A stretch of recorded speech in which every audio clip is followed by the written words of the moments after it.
Good Wednesday afternoon. Our monsoon still taking a little bit of a vacay over the next couple of days. Clear skies tomorrow, Friday, and Saturday, and our temperatures will top out at near 100 degrees all 3 days. But don't fret, we do see a chance for rain returning Sunday and especially on Monday. A lot of folks worried about the clouds getting in the way of viewing our solar eclipse on Monday. Here's what you need to know. Tucson time, the eclipse begins at 9:16. The maximum eclipse, which do keep in mind we are only going to see about 60% of the sun's disk being eclipsed here in Tucson, but the maximum eclipse at that 60% will happen at 10:36. When the eclipse ends around 12:03, we are expecting fair conditions. So good for the start, good viewing conditions for the maximum eclipse point, and then fair conditions come the afternoon, only because we could start to see some of those clouds rolling in. We'll talk more about that chance for rain on Monday in just a bit, but we do expect decent conditions for viewing Monday morning's solar eclipse. So here's the anatomy of a solar eclipse.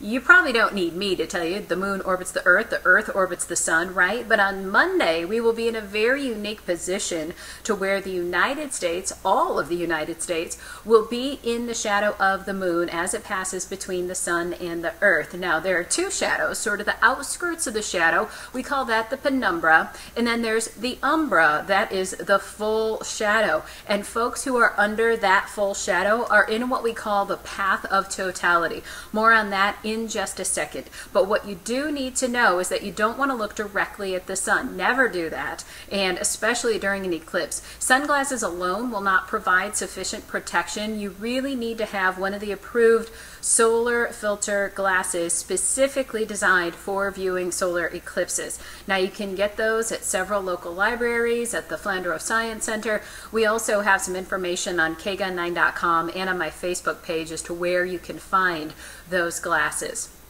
It's also safe to observe it indirectly by using a projector, if you will, through with a pinhole or binoculars, but you have to do that safely as well. I know a lot of schools are setting that up for the students because this is going to be happening during school hours.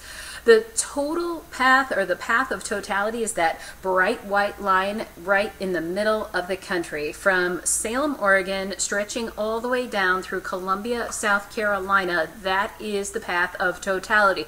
Those folks will see a total eclipse of the sun.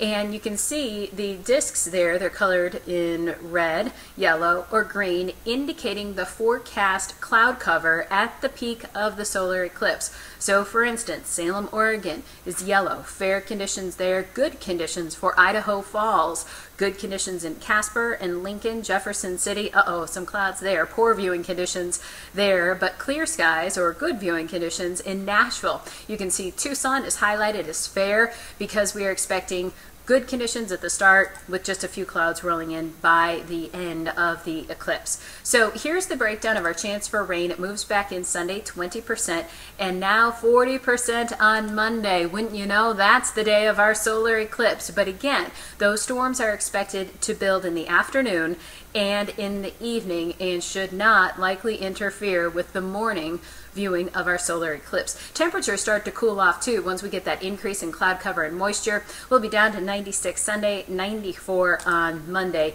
afternoon.